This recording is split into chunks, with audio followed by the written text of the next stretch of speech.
Olá, sou a professora Sandra Farias e vamos revisar o conteúdo para V2 dos temas 11 ao 20 para comunicação e expressão. Vamos lá? Tema 11. Coesão textual e coerência textual. Constantemente ouvimos falar de coesão textual e de coerência textual. Mas afinal, de que trata a coesão textual e a coerência textual? Antes, porém, é preciso que compreendamos o que é um texto.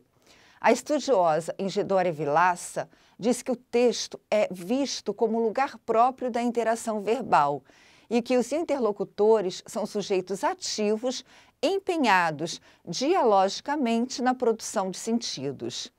Entende-se assim a produção da linguagem como uma atividade interativa altamente complexa em que a construção dos sentidos se realiza com base nos elementos linguísticos selecionados pelos enunciadores e na sua forma de organização, mas que requer também, por parte destes enunciadores, a mobilização de um vasto conjunto de saberes de ordem social, cultural, histórica e de todo o contexto. Para garantirmos o sentido de um texto, para que ele transmita a mensagem pretendida, é necessário que estudemos os mecanismos de coesão e de coerência.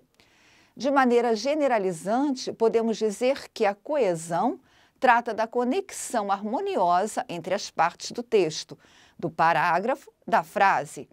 Ela permite a ligação entre as palavras e frases, fazendo com que um dê sequência lógica ao outro. E que a coerência trata da relação lógica entre as ideias, fazendo com que umas complementem as outras, não se contradigam e forneçam um todo significativo, que é o texto. Para melhor compreendermos, vamos primeiramente abordar algumas questões sobre a coesão textual. A coesão textual diz respeito aos mecanismos linguísticos que permitem uma sequência lógico-semântica entre as partes de um texto, sejam elas palavras, frases, parágrafos. Entre os elementos que garantem a coesão de um texto, temos referências e reiterações. Esse tipo de coesão acontece quando um termo faz referência ao outro dentro do texto, quando reitera algo que já foi dito antes ou quando uma palavra é substituída por outra que possui com ela alguma relação semântica. Alguns destes termos só podem ser compreendidos mediante estas relações com outros termos do texto, como é o caso da anáfora e da catáfora. Substituições lexicais. Este tipo de coesão acontece quando um termo é substituído por outro dentro do texto, estabelecendo com ele uma relação de sinonímia, antonímia, hiponímia ou hiperonímia, ou mesmo quando há repetição da mesma unidade lexical. Mesma palavra, léxico é palavra. Conectores. Estes elementos coesivos estabelecem as relações de dependência e ligação entre os termos, ou seja, são conjunções, preposições, advérbios, enfim, os conectivos. Correlação dos verbos. Pela correlação dos verbos temos a coesão temporal e aspectual. Consiste na correta utilização dos tempos verbais, ordenando assim os acontecimentos de uma forma lógica e linear, que irá permitir a compreensão da sequência dos mesmos. Agora vamos à coerência textual. A coerência textual diz respeito à significação do texto. Podemos entender melhor a coerência compreendendo os seus três princípios básicos. Princípio 1, princípio da não contradição. Em um texto não se pode ter situações ou ideias que se contradizem entre si, ou seja, que quebram a lógica. 2. Princípio 2. Princípio da não tautologia.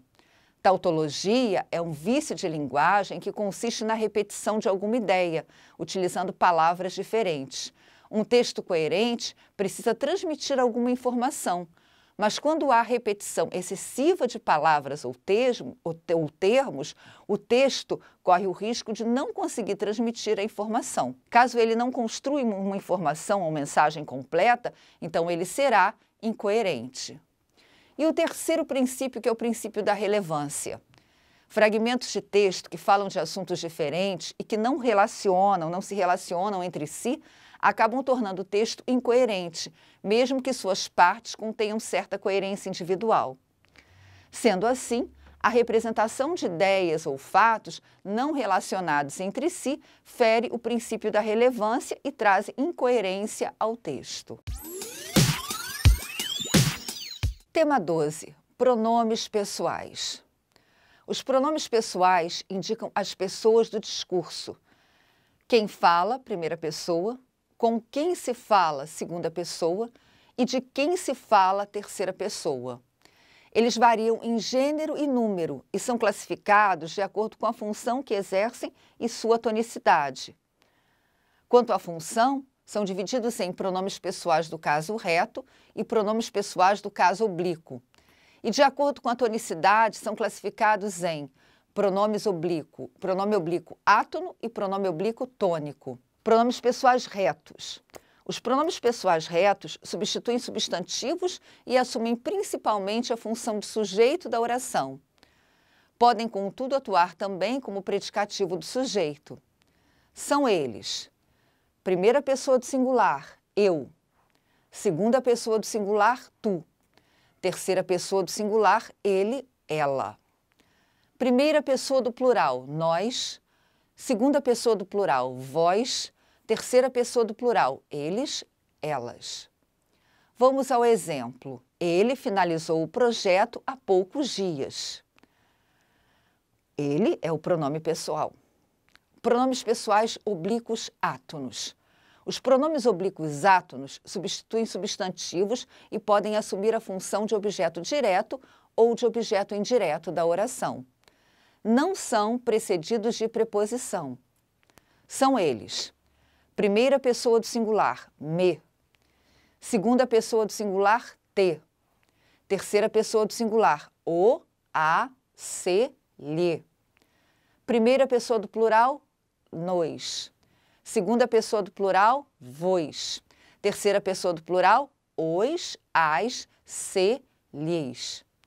Vejamos a frase: ele comprou um carro ontem. Podemos substituir o termo um carro, que é um objeto direto, pelo pronome o. Teremos então, ele comprou ontem. Vejamos esta outra frase: eu dei a José as informações necessárias para a viagem. Ao substituirmos o termo a José, que é um objeto indireto, pelo pronome, teremos eu dei-lhe as informações necessárias para a viagem. Agora vamos aos pronomes pessoais oblíquos tônicos. Os pronomes oblíquos tônicos substituem substantivos e assumem principalmente a função de objeto indireto da oração. São sempre precedidos de uma preposição.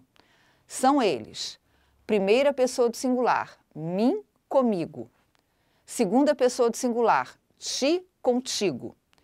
Terceira pessoa do singular, ele, ela, si, consigo. Primeira pessoa do plural, nós, conosco. Segunda pessoa do plural, vós, convosco. Terceira pessoa do plural, eles, elas, si, consigo. Estão corretas, então, as seguintes frases: ele comprou este livro para mim. Ele comprou este livro para ela. Anote em seu caderno: emprego dos pronomes eu e tu versus mim e ti. Os pronomes eu e tu são pronomes exclusivamente sujeitos. Já os pronomes mim e ti não podem funcionar como sujeitos de oração. Vejamos um exemplo. Este caso é entre ti e mim. Observe que nesta frase os pronomes ti e mim não são sujeitos de nenhum verbo, por isso usamos as formas oblíquas tônicas. Vejamos um outro exemplo. Para eu dormir, ele saiu. Aqui o pronome reto eu funciona como sujeito do verbo dormir. Tema 13. Concordância nominal.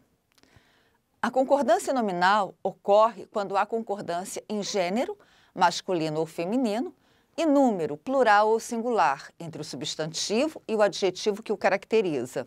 Vamos a alguns exemplos de concordância nominal.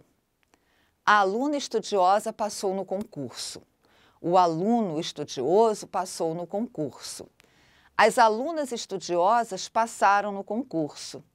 Os alunos estudiosos passaram no concurso. A principal regra de concordância nominal é que um adjetivo caracterizando um único substantivo concorda em gênero e número com esse substantivo. É importante notar que ocorre também concordância nominal entre um pronome ou numeral substantivo e os demais termos da oração que se relacionam com eles, como artigos, pronomes, adjetivos, numerais adjetivos e particípios. Concordância em gênero e número. Veja a concordância no masculino e plural. Seus olhos castanhos brilhavam. Nesta frase, o pronome seus e o adjetivo castanhos concordam com o substantivo olhos. Veja a concordância do feminino e singular. A blusa amarela é minha. Nesta frase, o artigo a e o adjetivo amarela concordam com o substantivo blusa. Vamos agora aos casos específicos de concordância nominal. Anote em seu caderno. Caso 1. Com as expressões é proibido, é necessário, é bom, é preciso e é permitido. O adjetivo permanece no singular e no masculino, mantendo-se invariável, quando não há a presença de artigos ou outro determinante do substantivo. Assim temos: é proibido visitação ao museu. É necessário respeito e tolerância para se viver em sociedade. Quando há a presença de artigos ou outros determinantes do substantivo, o adjetivo varia em gênero e número. Observe a frase: é proibida a visitação ao museu. São necessários muito respeito e muita tolerância para se viver em sociedade. Caso 2. As palavras anexo, obrigado, mesmo, próprio e incluso devem concordar em gênero e número com o substantivo que caracterizam. Veja a frase: por favor, leia as informações anexas. O termo anexas concorda em gênero e número com o substantivo informações. Caso 3. Com as palavras alerta e menos. As palavras alerta e menos, embora atuem como adjetivos, são advérbios, permanecendo sempre invariáveis. Anote as frases. Os cachorros ouviram barulho e ficaram alerta. Assim, há menos confusão. Caso 4. Com a palavra meio. Meio, quando numeral, concorda com um substantivo. É correta a frase: o relógio marcava 12:30. O termo meia nesta frase é numeral e concorda com o substantivo subtendido, hora. Meio, quando advérbio, é invariável. Vamos à frase: as moças estavam meio cansadas, ou seja, um pouco cansadas. Tema 14, concordância verbal. A concordância verbal ocorre quando o verbo se flexiona em número, singular ou plural, e em pessoa, primeira, segunda ou terceira pessoa, concordando com o sujeito gramatical. Vamos a alguns exemplos de concordância verbal. Eu sou feliz. Nós somos felizes. Mariana já tomou café. Mariana e Alice já tomaram café. Assim, podemos compreender que temos a concordância verbal com o sujeito simples. O sujeito é considerado simples quando apresenta apenas um núcleo. É com esse núcleo que o verbo deverá concordar em número e pessoa. Compreendemos também que temos a concordância verbal com o sujeito composto. O sujeito é considerado composto quando apresenta 2 ou mais núcleos. Neste caso, o verbo deverá concordar em número e pessoa com todos os núcleos, aparecendo sempre no plural, como nas frases: Mariana e Alice já tomaram café. Aqui o verbo é flexionado em terceira pessoa do plural. Tomaram, concordando com o sujeito composto, Maria e Alice. Vamos agora aos casos específicos de concordância verbal. Anote em seu caderno. Caso 1. Concordância verbal com os verbos impessoais. Quando os verbos não apresentam sujeito, são chamados de impessoais. Neste caso, a concordância deverá ser feita sempre com a terceira pessoa do singular. Teremos então, frase 1. Havia mesas e cadeiras suficientes para todos. O verbo haver com o sentido de existir é impessoal. Frase 2. Chovia todos os dias. Verbos que indicam fenômenos da natureza também são impessoais. Caso 2. Concordância verbal com a partícula ser. Quando a palavra ser é uma partícula apassivadora, a concordância verbal é estabelecida com o sujeito paciente, variando em número. Observe os exemplos. Vende-se apartamento ou vendem-se apartamentos. Quando a palavra ser é uma partícula indeterminadora do sujeito, a concordância verbal é estabelecida sempre com a terceira pessoa do singular. Temos, então, precisa-se de empregados ou precisa-se de empregado. Tema 15. O parágrafo. Assim, Otton Garcia define o parágrafo. O parágrafo é uma unidade de composição constituída por um ou mais de um período, em que se desenvolve determinada ideia central ou nuclear a que se agregam outras secundárias intimamente relacionadas pelo sentido e logicamente decorrentes dela. O tópico frasal. Constituído habitualmente por um ou dois períodos curtos iniciais, o tópico frasal, que é a introdução da unidade de composição, nos fornece o tema a ser desenvolvido no decorrer do texto. É importante ressaltar que o tópico frasal pode não ser inicial, mas, sem dúvida, este é o tipo mais usado por consagrados escritores e recomendado para os principiantes. Considerando a recomendação de iniciar o parágrafo com o tópico frasal, este pode assumir aspectos diferenciados. O tópico frasal pode ser construído em forma de declaração inicial ou uma definição, ou ainda uma interrogação. Desenvolver o parágrafo é expor de forma pormenorizada a ideia principal contida no tópico frasal. Quais são as qualidades do parágrafo?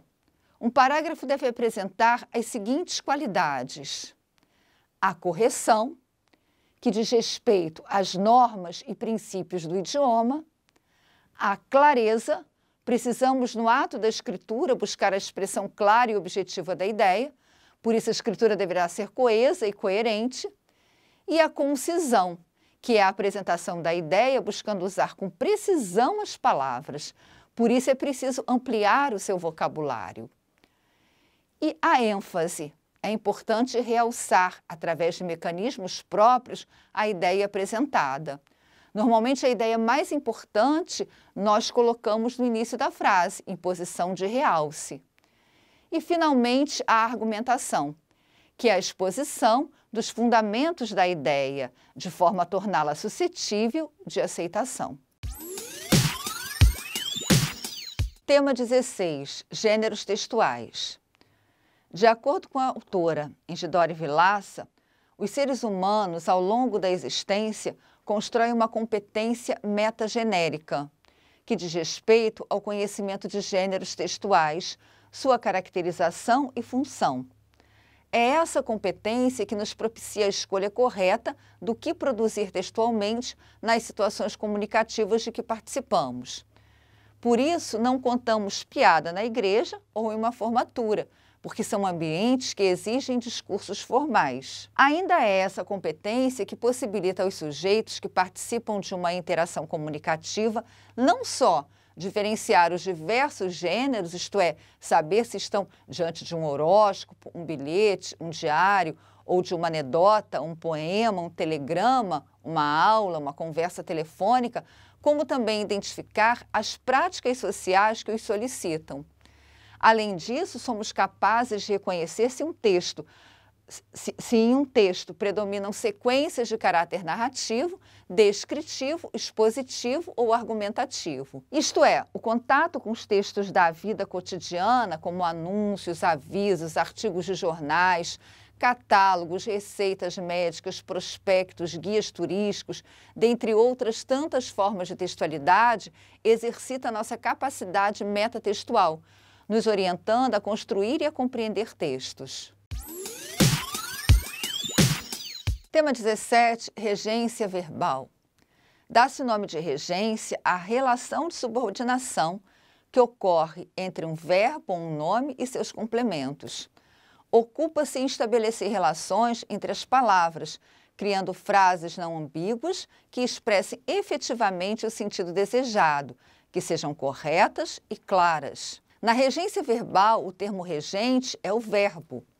A regência verbal estuda a relação que se estabelece entre os verbos e os termos que os complementam, objetos diretos e objetos indiretos, ou caracterizam, adjuntos adverbiais. O objeto direto e o objeto indireto fazem parte dos complementos verbais das frases, completando o sentido dos verbos transitivos diretos e indiretos. O objeto direto completa o sentido de um verbo transitivo direto, sem a presença obrigatória de uma preposição. O objeto indireto completa o sentido de um verbo transitivo indireto, com a presença obrigatória de uma preposição. O estudo da regência verbal permite-nos ampliar nossa capacidade expressiva, pois oferece oportunidade de conhecermos as diversas significações que um verbo pode assumir com a simples mudança ou retirada de uma preposição. Observe, a mãe agrada o filho. Agradar nesta frase significa acariciar, contentar. Mas a mãe agrada ao filho, agradar nesta outra frase significa causar agrado ou prazer, satisfazer. Logo, conclui-se que agradar alguém é diferente de agradar a alguém. Vamos agora a alguns casos especiais de regência verbal. Anote em seu caderno. Vamos à regência de alguns verbos essenciais da língua portuguesa. Verbo aspirar. O verbo aspirar é transitivo direto no sentido de sorver, inspirar o ar, inalar. Exemplo, aspirava o suave aroma, aspirava-o. O verbo aspirar é transitivo indireto no sentido de desejar, ter como ambição. Exemplo, aspirávamos a melhores condições de vida. Aspirávamos a elas. O verbo assistir. O verbo assistir é transitivo direto no sentido de ajudar, prestar assistência. Exemplo, as empresas de saúde negam-se a assistir os idosos. A empresa de saúde negam-se a assisti-los. O verbo assistir é transitivo indireto no sentido de ver, presenciar, pertencer. Assistimos ao documentário. Não assisti às, com crase, últimas aulas. Essa lei assiste ao inquilino. Verbo visar. O verbo visar, como transitivo direto, apresenta os sentidos de mirar, fazer pontaria, rubricar. Exemplo, o homem visou o alvo. O gerente não quis visar o cheque. No sentido de ter em vista, ter como meta, o verbo visar é transitivo indireto e rege a preposição a. Veja a frase: o ensino deve sempre visar ao progresso social. Ou ainda, prometeram tomar medidas que visassem ao bem-estar público. Verbo preferir. Na língua culta, esse verbo deve apresentar objeto indireto introduzido pela preposição a. Exemplo, prefiro qualquer coisa a abrir mão de meus ideais. Prefiro trem a ônibus. Atenção ao uso incorreto de estruturas frasais como prefiro muito mais café do que chá. O correto seria prefiro café a chá. Tema 18. Regência nominal. Regência nominal é a maneira de um nome, substantivo, adjetivo e advérbio relacionar-se com os seus complementos. Em geral, a relação entre o nome e o seu complemento é estabelecida por preposição. Portanto, é justamente o conhecimento da preposição o que há de mais importante na regência nominal. Vamos a alguns casos. A palavra acessível pede a preposição a. Confira a frase: isto é acessível a todos. A palavra acostumado aceita a preposição a e aceita a preposição com. Confira as frases: estou acostumado a comer pouco. Estamos acostumados com as novas ferramentas. Tema 19, crase. A crase significa fusão. Ela acarreta o uso do acento grave quando há o encontro de preposição a mais um a, que é o artigo definido feminino. Observação importante: a preposição deve ser requisitada por um termo regente, nome ou verbo, que peça a preposição a. E deve haver palavra gramaticalmente feminina que exija o artigo definido a, para a fusão ser obrigatória. Vamos à frase: dirijo-me a loja. O verbo dirigir necessita da preposição a. Loja é palavra feminina, portanto, dirijo-me à loja é craseado. Tema 20, paráfrase. Paráfrase é um recurso de interpretação textual que consiste na reformulação de um texto. Trata-se de reescrever o texto com as próprias palavras, mas mantendo a ideia central da informação. O autor da paráfrase deve demonstrar que entendeu claramente a ideia do texto. Além disso, são exigências de uma boa paráfrase: utilizar a mesma ordem de ideias que aparece no texto original, não emitir nenhuma informação essencial, não fazer qualquer comentário acerca do que se diz no texto original, utilizar construções que não sejam uma simples repetição daquelas que estão no original e utilizar sempre que possível um vocabulário também diferente. Bom, essa foi a nossa revisão de AV2, mas não se limitem a só esse vídeo. Estude os materiais disponibilizados no AVA e boa prova para todos!